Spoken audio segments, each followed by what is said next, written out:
So good morning मित्रांनो, कसे आहात सर्व? आय होप सर्व ठीक असाल. मित्रांनो, लास्ट व्हिडिओमध्ये तुम्ही बघितलं असाल तर आपण गेलो होतो. कालचं काम खूपच भारी झालं. काल मी जास्त रात्री व्हिडिओज नाही बनवली कारण मित्रांनो घरी पोहोचायलाच मला 1:15 वाजले आणि एअरपोर्टला गेल्यावरती मग तिकडनं ट्रिप भेटली आपल्याला कोपरखैरण्यावरनं डायरेक्ट आपल्याला अंबरनाथची ट्रिप भेटली. त्यामुळे काही टेन्शन नाही, पण पोहोचायला 1 वाजला आपल्याला आणि 1:15 वाजला घरी पोहोचायला. सो असं काय झालं. त्यानंतर काल मित्रांनो एवढं मस्त काम झालं. थोडं टाइम जास्त गेला, टाइम जास्त नाही तेवढंच गेला, पण काल मी जसं पनवेलला गेलो, पनवेलवरनं मला पेणची आउट स्टेशन लागली आणि मित्रांनो एवढं भारी होतं. ओलाची फर्स्ट आउट स्टेशन ट्रिप केली मी आणि काय माहिती आता ओला टॅग लागलाय आउट स्टेशन ट्रिपला, सो द्यायला पाहिजे आता कंटिन्यू. सो लेट्स सी, बघूया काय करतं काय नाही. आणि अशा प्रकारे कालचा दिवस एकदम मस्त गेला. अर्निंग पण मस्त झाली. आपण जेवढं तास ठरवलं होतं, मी जवळजवर 10-10:30 लॉगिंग केलं होतं, पण पहिली ट्रिप भेटायला आपल्याला वाजले 12 वाजले होते आय थिंक. त्यामुळे 12-13 तास काम झालं. त्यातलं 1-2 तास आराम पण झाला. आपलं एअरपोर्टला 1-1.5 तास आराम पण झाला, पण अर्निंग चांगली झाली आपली, हे महत्वाचं. सो चला आता आपल्या कामाला सुरुवात करूया आजच्या. आणि आज बघूया, आपलं टार्गेट तर सेट आहे. दोन्ही टार्गेट कम्प्लीट करून यायचंय आपल्याला आणि बघूया किती वाजतात काय वाजतात. आणि मित्रांनो या डेडिकेशननी काम करावं लागतं. आता वाजलेत बरोबर 10:30 सव्वा 10 वाजलेत, कारण मी गाडी उशिरा यासाठी काढतोय. मित्रांनो प्रत्येक माझं बघून करू नका, सगळ्यात महत्वाचं तर, कारण तुम्ही जिथे राहत असाल, तुमच्या ज्या एरियातील लोकॅलिटी एरिया असेल त्या एरियातून बिझनेस काय टायमाला आहे हे तुम्हाला माहिती पाहिजे. तिकडनं कसं या गोष्टी कसं तुमचं रिफ्लेक्ट होतो, कसं टाइम तुम्हाला ऍडजस्ट करायचा हे तुम्हाला कळलं पाहिजे. त्याबद्दल पण मी व्हिडिओ बनवणार आहेत. खूप सारे विषय आहेत मित्रांनो सांगायचे. हळूहळू करून मी या व्हिडिओमध्ये सांगेन, आपल्या येणाऱ्या व्हिडिओमध्ये सांगेन. सो आज बेसिकली आपल्याला हे सांगणार आहे मी की जर तुम्ही ओला उबरमध्ये काम करताय तर तुमचं अटायर कसा राहायला पाहिजे, तुमचं राहणीमान, तुमचं वागणं बोलणं कस्टमरशी कसं राहिलं पाहिजे. सो प्लीज त्या गोष्टी फॉलो करा. मला स्वतःला त्या गोष्टीचा फरक आहे, कारण मला म्हणजे त्या गोष्टी माझ्या अंगवळणीच आहे. त्यामुळे मला त्या गोष्टीचं कधी हे वाटलं नाही. आणि कस्टमर तुमच्याकडे कितीही हे असू दे, कितीही रागवलेला असू दे, कितीही काय असू दे, गाडीत बसला की तो कूल होतो. आणि तेच झालं पाहिजे मित्रांनो. तुमचा ऑराच असा पाहिजे की समोर माणूस आला की तो कूल झाला पाहिजे. सो असं काय असतं. सो चला आजच्या कामाला सुरुवात करूया. आणि येत्या रस्त्यामध्ये सांगतो तुम्हाला की कसं काय फॉलो केलं की माणसं कस्टमर आहेत ते पण खुश होतात आणि हे होतात. सो प्लीज बघत राहा पूर्ण व्हिडिओ. तर जाऊया आपण कामाला. पहिलं सीएनजी भरूया, कारण उशीर झाला म्हणून सीएनजी भरला नाही मी. तो जाऊया सीएनजी भरूया आणि लॉगिंग करूया. चला.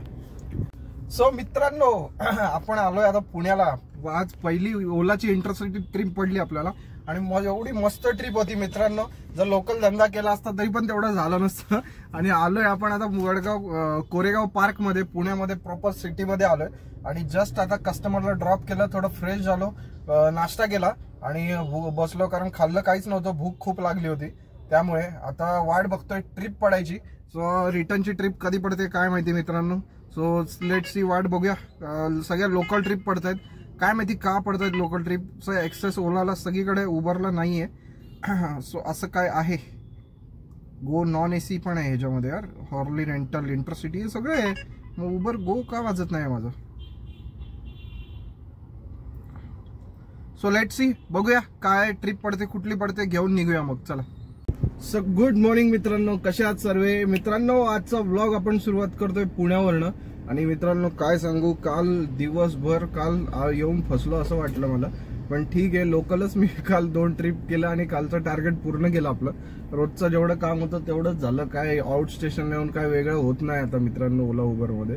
त्यामुळे आता विचार केला आउट स्टेशन थोडंसं स्किप करायचं.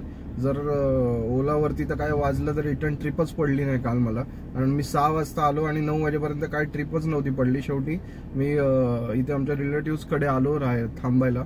आणि मित्रांनो एवढा बेकार सिनेरिओ आहे इथे तर बाबा. म्हणजे ज्या डिस्टन्सचे आपले इथे समजा एक 25 किलोमीटरला आपल्या इथे 500-600 रुपये देतात, ते लोक 350 रुपयात देतात इथे. इतकी बेकार सिच्युएशन आहे इथे. जाऊया आता. ऑन केलंय गुगल हे ओला आणि उबर दोन्ही पण. सो बघूया, लॉग इन तर केलंय. आता बघू कधी ट्रिप पडते. त्या हिशोबाने घेऊन निघूया मित्रांनो. हालत बेकार आहे पुण्याला येताना, पण आता विचार करा, कारण रिटर्न ट्रिपचं खूप गडबड आहे खूप. चला जाऊया, हे सुरुवात करूया. गणपती बाप्पाचं नाव घेऊया आणि कामाला सुरुवात करूया. थोडंसं CNG 3 कांडी उतरली माझी पुण्यात जाऊन यायला. सो जाऊया, CNGच्या लाईनीत उभं राहूया, CNG भरून घेऊया, म्हणजे पुढे काय त्रास होणार नाही. मुंबईमध्ये डायरेक्ट घरपर्यंत गाडी जाईल ट्रिप लागली तरी. सो चला टाइमपास CNG तर भरून घेऊ. चला. सो गुड मॉर्निंग मित्रांनो, कसे आहात सर्वे? आय होप सर्वे ठीक असाल मित्रांनो. एक मिनिट, गाडी बंद करू दे पहिले. ओके. सो मित्रांनो, काय सांगायचं तुम्हाला, लास्ट सीन जर तुम्ही बघितला असाल तर त्याच्यामध्ये मी आहे पुण्यामध्ये, आणि आज जवळजवळ मी 3-4 दिवसानंतर शूट करतो. 4-5 दिवसानंतर, 3-4 दिवसानंतर. कारण त्याचं असं आहे मित्रांनो, कारण मला थोडंसं बोलायचं होतं की आपल्या बिझनेसबद्दल, ओला उबर बिझनेसबद्दल बेसिकली. सो मित्रांनो, जे कोणी कॅब बिझनेसमध्ये काम करतायत सगळ्यांचे हाल बेहाल आहेत असं सगळे म्हणतात, आणि खरंच गोष्ट आहे. कारण उठसूट कोणीही, म्हणजे असं नाही मी कोणाला हे करत आहे, पण म्हणजे असं झालंय, ओला उबरचं जे काय इन्कम सोर्स होतं हे पहिलं एवढं लोकांपर्यंत माहिती नव्हतं लोकांना. सो त्यामुळे काय व्हायचं, लोक त्या गोष्टीशी, म्हणजे त्या फील्डशी थोडंसं लांब होते. पण जसं जसं कंपन्या नवीन नवीन येत राहिल्या आपल्या मार्केटमध्ये, नवीन नवीन कंपन्या इंट्रोड्यूस झाल्या, त्याप्रमाणे बरेच अर्निंग अपॉर्च्युनिटी आली आणि अर्निंग अपॉर्च्युनिटीज वाढली पण. सो त्याच्यामुळे काम पण वाढलं. कंपन्या मोठ्या मोठ्या, म्हणजे 4-5 कंपन्या कॉम्पिटिशनला आल्या, त्याच्यामुळे कॉम्पिटिशन देखील वाढलं कंपन्यांमध्ये. आणि त्या कॉम्पिटिशनमध्ये लोकांना त्या गोष्टीची, त्या कॅब्स डोर टू डोर सर्व्हिसची सवय लागली. सो त्याच्यामुळे कॅब रिक्वायरमेंट ही जी होती ही खूप मोठ्या प्रमाणात झाली, आणि त्याच्यामध्ये ते जे काय अर्निंग द्यायचे ते खूप मोठ्या प्रमाणात होते. आणि त्याच्यामुळे बरेच लोकांनी ते युट्यूबवरती किंवा असं कोणाच्या विचारपूस करून, जे काय कोणी नोकरी करत होतं त्या लोकांनी आपली फील्ड सोडून ह्या फील्डमध्ये आले आणि हा बिझनेस चालू केला त्यांनी. बेसिकली सगळे त्याच 99% लोक त्याच याने आले. मी देखील जर तुम्हाला सांगायचं झालं तर मी देखील तेच बघून आलो. पण मित्रांनो, माझं बॅकग्राऊंड असं आहे की मी लास्ट 25 वर्ष माझ्या वडिलांचा ट्रान्सपोर्टचाच बिझनेस आहे, त्यामुळे मी या धंद्याशी निगडीत होतो. हे सर्व मला माहिती होतं, कसं आहे, काय होतं, यातनं किती उरतं, काय राहतं पूर्ण. म्हणजे ट्रान्सपोर्ट बिझनेसचा चांगला काळ आणि पडता काळ मी माझ्या डोळ्यांनी जरी बघितला नसेल तरी अनुभवला आहे. घरातलं वातावरण वगैरे हे सगळं अनुभवलं आहे त्याच्यामधनं.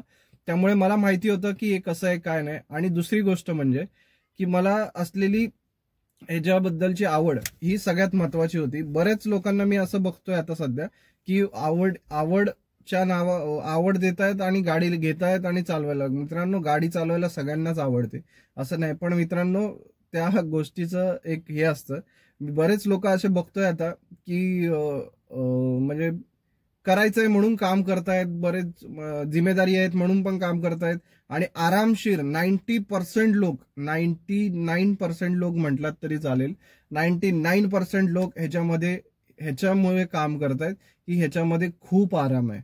इतका आराम आहे की म्हणजे जे लोकांना, मला कोणाशी असा इन्कमशी कम्पेअर नाही करायचं आहे, पण फॉर एक्झाम्पल आपल्याकडे जे लोकांचे इन्कम, म्हणजे जर कुठे नोकरी करत असेल तर 10-12 तासामध्ये त्यांना जर समजा 500 रुपये किंवा वगैरे असं भेटत असतील, पर डेचा बोलतोय मी, तर तेच इथे त्यांनी 10-12 तास काम केलं तर 2-2 हजार रुपये भेटतायत. म्हणजे त्यांचं इन्कम कुठेतरी वाढतंय असं मला वाढलंय असं मला वाटतं. सो ते बघून खूप सारे लोक ह्या फील्डमध्ये आले, आणि झालं असं, या फील्डमध्ये जसं काय आले तसंच एकदम असं कॉम्पिटिशन कॅबवाल्यांमध्ये पण वाढलं, आणि त्याचा परिणाम जो काय बघताय आता तुम्ही बिझनेसवरती तो पडलेला आहे. मित्रांनो, खरं सांगतो, इतकं डेंजर झालंय आजच्या सिच्युएशनला मुंबईमध्ये म्हणजे मुंबई पुण्यामध्ये आज प्रायव्हेट गाडीपेक्षा टी परमिट गाड्या खूप झाल्यात मित्रांनो. जर मध्ये 4 दिवस स्ट्राईक होते, त्यातले 2 दिवस सगळ्यांनी काटेकोर पाणी पाडलं, आणि मी तेव्हा मुंबई जस्ट फिरण्यासाठी गेलो होतो, तर तेव्हा मी बघितलं मित्रांनो, वर्किंग डेज मध्ये पण इतकं ट्रॅफिक कमी होतं, फक्त आणि फक्त टी परमिट गाड्या नव्हत्या म्हणून. जसं संडेला ट्रॅफिक असतं ना, सॅटर्डे संडेला जसं रनिंग असतं, तशा गाड्या रनिंग होत होत्या लिटरली पीक टाइम मध्ये, वर्किंग डेज मध्ये. म्हणजे विचार करा टी परमिट गाड्या किती मोठ्या प्रमाणात झाल्यात. आणि ह्या सगळ्या तेच आहेत की बाबा नोकरी सोडली आहे, इथे 500 रुपये भेटतात म्हणून तिथे 2000. आणि ही काही चुकीचं नाही, हे चांगलं आहे. पण त्यांनी मित्रांनो झालं असं की सगळेच या लाईनमध्ये आले, बरेचसे लोक या लाईनमध्ये आले, त्यामुळे याच्यामध्ये कॉम्पिटिशन वाढलं. आता मला एक गोष्ट सांगा की जर समजा एखादा एरिया आहे, म्हणजे फॉर एक्झाम्पल मुंबई आहे, तिथे समजा 1000 भाडी रोज 1000 ट्रिप्स रोज वाढत असतील. पण पहिलं कसं होतं, 1000 ट्रिप मध्ये 800 गाडीवाले होते, त्यामुळे 1000 ट्रिप त्यामुळे त्या 800 गाडीवाल्यांना परवडून जायचं. पण आजच्या ह्याच्यामध्ये असं झालंय की 1000 गाडीवाले आहेत आणि गाडीवाले आता 1200 झालेत आणि ट्रिप 1000च वाजतायत. कळतंय का तुम्हाला? ट्रिप 1000च वाजतायत पण गाडीवाले 1200 झालेत, असं झालंय. त्यामुळे ती ट्रिप कोणाला तरी भेटते. आणि एक ना, म्हणजे मी बघतोय ना, आता माझा जो ग्रुप आहे, आम्ही रोज भेटतो, उठतो, बिझनेस कसं होतोय, काय होतंय हे विचार करतो. एक ना एक गाडी रोज ना रोज आमच्या ग्रुपमधली उभी असतेच. का? कारण त्यांना ट्रिप पडत नाही. त्यांची ट्रिप मला पडते, दुसऱ्या कोणाला पडते, माझी ट्रिप दुसऱ्या कोणाला पडते, माझी गाडी उभी राहते. या गोष्टीने या सगळ्या गोष्टी होतात. आणि मित्रांनो, मी चॅलेंज घेतलं होतं लास्ट 25 दिवसाचं. सो मी त्याच्यावरती पण येणार आहे, पण नंतर. सो मला हे सांगायचं आहे, लास्टचं सीन तुम्ही बघितलं असेल की आपण पुण्याला गेलो होतो. मेन मुद्द्यावर येतो मी आता. मित्रांनो, पुण्याला मी जेव्हा पण गेलोय, पुणे सिटीमध्ये, आणि मी होतो कोरेगाव पार्क एरियामध्ये, आणि त्या सिटीमध्ये मी जेव्हा पण गेलोय मित्रांनो पुण्यामध्ये, तेव्हा मला 15-20 मिनिटाच्या वरती कधी थांबायला लागलं नव्हतं. 20 मिनिटाच्या आतमध्ये मला ट्रिप पडायचीच पडायची. पण मित्रांनो, ह्या टाइमी खतरनाक, हा दुसरा एक्सपिरियन्स आहे माझा. लास्ट एकदा मी कराडवरनं येताना पण माझं एक तसं झालेलं, आणि हा दुसरा की मला जवळजवळ 1 दिवस थांबावं लागलं आणि दुसऱ्या दिवशी मला ट्रिप पडली. जसं पुण्यात, मुंबईचं पण तसंच आहे मित्रांनो. इंटरसिटी पहिले एवढा वाढ, कारण गाड्याच पुण्यामध्ये एवढ्या झाल्यात, लोकांना एवढं हे झालंय, आणि तेवढे इंटरसिटी ट्रिप्स नाही राहिल्यात. पहिले तेवढे इंटरसिटी ट्रिप्स होत्या, गाड्या कमी होत्या. सो मित्रांनो, असं काय होतं झालं, आणि हा माझा खूप बॅड एक्सपिरियन्स होता मित्रांनो. माझी काही इच्छाच नाही राहिली त्या दिवशी शूटिंग करायची. पैसे तर कमवायचे, आपल्याला बिझनेस तर करायचा आहे, पण काय करणार, तर माझं मतलब मेंटॅलिटीच नव्हती हे करायचं. खूप कंटाळून गेलो होतो मी त्या दिवशी, वैतागलो होतो बसून बसून. सो त्यामुळे काही शूट नाही केलं मी 2-3 दिवस, आणि आल्यापासून पण कामच करतोय आपण. एकही दिवस सुट्टी केलेली नाही, कारण प्रायव्हेट ट्रिप्स होत्या आपल्या 3 दिवस. त्यामुळे काही शूट नाही केलं मी, कारण कंटिन्यू एवढा पॅक होता माझा आल्यानंतरचा. त्याच्या दुसऱ्या दिवशी मला पुण्यावरनं, जर तुम्ही लास्ट सीन बघताय, त्याच्या दुसऱ्या दिवशी मला ट्रिप लागली. ही पुणे स्टेशन, चिंचवड, निगडीवरनं डायरेक्ट चर्नी रोडची लागली. तिकडनं एअरपोर्टला गेलो, एअरपोर्टवरनं घरी आलो. त्या दिवशी गेला, आणि दुसऱ्या दिवसापासून 3 दिवस आपली प्रायव्हेट ट्रिप्स होती. त्यामुळे काय एवढं हे झालं नाही. सो चला, असं काही माझा एक्सपिरियन्स होता. पण मित्रांनो, खूप भयंकर परिस्थिती झाली, आणि जर असंच चालू राहिलं तर खूप गाडीवाले बुके जातील. आणि ह्याच्यामध्ये रेट वाढवून किंवा हे वाढवून तर फायदा होईलच. ऍक्च्युली करतायत ते चांगलंच आहे, जर काय झालं तर चांगलीच गोष्ट आहे. पण मित्रांनो, ह्या कंपन्या डिमांड अँड सप्लायवर चालवतात. कधी कोण आपली बिझनेसची पॉलिसी बदली करेल असं मला तरी नाही वाटत आहे. पण लेट सी काय होतंय काय नाही, कळेलच आपल्याला 2-4 दिवसामध्ये. आणि मित्रांनो, मला सगळ्यांना हेच सांगायचं आहे, जे कोणी कॅब बिझनेसमध्ये, ओला उबरमध्ये करतायत, मित्रांनो, इथनं पुढे आहे ना, जरी रेट वाढले ना, परिस्थिती खूप बेकार होणार आहे. हा जर रेट वाढलाय तर काही टायमासाठी आहे. कॉम्पिटिशन हे आपल्यामध्ये वाढतच राहणार आहे. अजून कॅब्स येतील रेट वाढलेत म्हणून, अरे वा चांगला रेट झालाय, चला चला गाड्या घ्या. अजून कॅब्स येतील, त्यामध्ये पण परत रेट वाढेल. मित्रांनो, असं रडत काम धंदा करण्यापेक्षा काहीतरी दुसरा मार्ग हे करा. हा माझा स्वतःचा तुम्हाला सांगायचा एक सल्ला आहे. मी ह्याच्यासाठी दुसरा मार्ग, कारण माझा ऑलरेडी हा मित्रांनो सेकंड इन्कम आहे, माझा फर्स्ट इन्कम दुसरा आहे. त्यामुळे आणि माझं बॅकग्राऊंडच आहे या बिझनेसमध्ये, पहिल्यापासून ट्रान्सपोर्ट बिझनेसमध्ये. त्यामुळे माझा ओला उबरवर पूर्ण बिझनेस डिपेंड नाही आहे मित्रांनो. माझा प्रायव्हेट बिझनेस पण चांगला आहे. त्यामुळे प्लीज सांगतो तुम्हाला, ओला उबरच्या जिओवर गाड्या घेतल्या असेल तर मी तर म्हणतो विकून टाका. आत्ता जे काय नुकसान होईल, 50-60 हजार, 1,00,000-1.5 लाख रुपये भरले असतील तर विकून टाका. निघून जावा या लाईनमधनं आणि कुठेतरी नोकरी करा 5-25 हजाराची. जर ग्रॅज्युएशन कम्प्लीट असेल तर 5-25 हजार नोकरी तर भेटेल. ह्याच्यामध्ये तुम्हाला खाण्यापिण्यात म्हणजे लोकांचे असे कॅल्क्युलेशन्स मी ऐकतो ना की मी म्हणतो यार लोक काय काय करतात आणि काय हे करतात आणि काय सर्व्हिस देतोय, आणि त्या लोकांची सर्व्हिसेस पण बघाल ना, मग का ते कस्टमर इरिटेट होणार नाही, का तुम्हाला त्या नजरेत बघणार नाहीत, का ते लोक हे करणार नाहीत मला सांगा. आजपर्यंत कधीच कुठल्या कस्टमरने मला असं कमी लेखलेलं नाही आहे किंवा कमी अशा बघितलेलं नाही. सर ह्याच नावाने सगळ्यांनाच बोलत असतील ऑलवेज, हे माहिती आहे. पण मी बरेच लोकांना बघतो ना असं खूप हे अरोगंटली असतात किंवा हे सगळ्या गोष्टी मी रस्त्याने चालताना बघत असतो, गाड्यांमध्ये कसं काय चालतं हे या सगळ्या गोष्टी ऑब्झर्व करत असतो.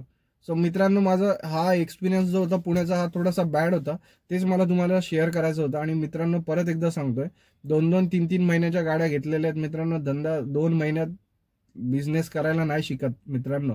धंदा आहे हा, नोकरी नाहीये.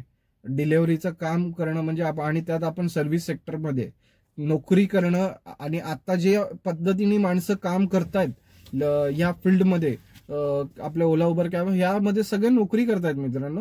कारण काय ना, 80% गाड्या म्हणाल ना तर तुम्ही तर त्या सगळ्या कंपनीच्या गाड्या आहेत आणि ड्रायव्हर्स लोक ह्याच्यावरती चालवत आहेत. सो मित्रांनो त्यात काही मतलब नाहीये. म्हणजे त्यात तुम्हाला ना काय उरणार आहे ना काय म्हणजे काय बिझनेस करतात तुमचं तुम्हालाच माहिती. आय होप तुम्हाला परवडत असेल ते, आणि त्याविषयी मी बोलीन नंतर. पण मित्रांनो मला म्हणजे खूप हॉरेबल परिस्थिती आहे ही. सो प्लीज विचार करा, इथनं पुढे तर अजून भयंकर होणार आहे. ज्याच्या गाड्या आहेत त्याला पण माहिती आहे काय करतोय, किती होत आहेत, किती सुटतायत की नाही सुटतायत हे पण माहिती आहे त्याला. त्यामुळे ड्रायव्हर ठेवून, त्यामुळे प्लीज विचार करा. नुसत्याच गाड्या पळवून नुसतं घाम गाळून काही होणार नाही मित्रांनो. त्यापेक्षा ती मेहनत दुसरीकडे कुठेतरी करा जर स्वतःची गाडी असेल तर. आणि ते पैसे दुसरीकडे, त्यात जे काही डाऊन पेमेंट भरलेत त्या गाड्या विकून ते पैसे दुसरीकडे कुठेतरी मार्केटला वगैरे किंवा इन्व्हेस्टमेंट करा. त्यातनं 2 पैसे तुम्हाला येतील. विदाऊट रिस्क वगैरे असं काहीतरी करा. पण या झंझटीत पडू नका मित्रांनो, प्लीज सांगतो तुम्हाला. असं नाही की मी निगेटिव्ह पास करतोय, पण इकडनं पुढे या फील्डमध्ये खूप हानिकारक होणार आहे. कारण एवढ्या गाड्या वाढल्यात आणि मित्रांनो हळूहळू गळती चालू झाली आहे या फील्डमध्ये. मी तुम्हाला सांगतो बरेच लोक असे आहेत की मी बघतोय ज्यांना नाही जमत आहे, ज्यांचं नाही हे होतंय जमायचं. बघा ह्या फील्डमध्ये तोच टिकतोय ज्याचा खर्च येणाऱ्या इन्कम मध्ये कमी आहे, तोच टिकून राहतोय आणि तो अशी सर्व्हिस देतोय की बस रे बस. म्हणजे खूप भयानक. आपले मुंबईतले टॅक्सीवाले जे आहेत ना, खूप प्राईम सर्व्हिस देतात. मी तर म्हणतो प्राईम सर्व्हिस देतात काळी पिवळी टॅक्सीवाले. इतक्या भयंकर सर्व्हिस देतात आजकाल सध्या ओला उबरचे ड्रायव्हर. आणि ही मी ओला उबरमध्ये स्वतः मी पण काम करतो मित्रांनो. पण मी जे मार्केटमध्ये बघतोय, जे मार्केटमध्ये अनुभवतोय, जे कस्टमरचे रिॲक्शन्स घेतोय, त्या सगळ्या गोष्टी तुमच्याशी शेअर करतोय. सो प्लीज प्लीज प्लीज, जर तुम्हाला याच्यामध्ये नाही पटायचं, नाही जमत आहे किंवा नाही हे होते, आणि 90% लोक, मी तुम्हाला सांगतो ना 99% लोक जॉब केल्यासारखं 8 तास काम करणार त्यानंतर नाही करणार, असं करून बिझनेस नाही होत मित्रांनो. सो प्रत्येकाचा ऍक्च्युली हा वैयक्तिक हे आहे. सो मला जे पटलं ते मी तुम्हाला सांगतोय. आणि मला एवढं असंच वाटतं की बाबा कोणाचं आर्थिक नुकसान होऊ नये असं मला वाटतं. सो चला, आजच्यासाठी एवढंच होतं आणि भेटूया नेक्स्ट व्लॉगमध्ये. तोपर्यंत बघत राहा आपलं चॅनल MBA कॅबवाला. आणि आपला हा 25 दिवसाचा चॅलेंज चालूच आहे. मला थोडंसं कामाच्या येणे आणि याच्यामुळे शूट नाही करता येते, कारण कंटिन्यू आपलं काम चालू आहे. एकही दिवस मित्रांनो, आज जवळजवळ आज आहे 14 तारीख आहे आणि मी लास्ट पुण्याला गेलो होतो 3 दिवसाआधी. आज 3 ते 4 दिवस झाले त्या गोष्टीसाठी जाऊन येऊन पण. आणि म्हणजे विचार करा, ज्याच्याकडे काम आहे तोच या लाईनमध्ये टिकू शकतो मित्रांनो. कारण 12-12 तास काम करून तुम्ही तिथे प्रायव्हेट ट्रिपमध्ये खूप तुम्हाला सेफ सर्व्हिस द्यावी लागते आणि त्याच्यामध्ये मेंटली तुम्हाला खूप प्रिपेअर राहावं लागतं. नुसतीच गाडी चालवायची ते तसं नाही जमत. ओला उबरमध्ये आपण जसं करतो तसं करून या प्रायव्हेट बिझनेसमध्ये नाही चालत. प्रायव्हेट क्लायंट्स तसेच नाही भेटत मित्रांनो. खूप सारं कष्ट करावं लागतात, खूप सारे कॉन्टॅक्ट्स बनवावे लागतात, खूप सारी चांगली सर्व्हिसेस द्यावी लागतात, खूप चांगल्या प्रकारे बोलता आलं पाहिजे, तुमची इंग्लिश टॉकिंग चांगली पाहिजे. या सगळ्या गोष्टी तिथे मॅन्डेटरी असतात. सो असं काय आहे. सो चला भेटूया नेक्स्ट ब्लॉगमध्ये. तोपर्यंत बघत राहा आपलं चॅनेल MBA कॅबवाला. थँक्यू.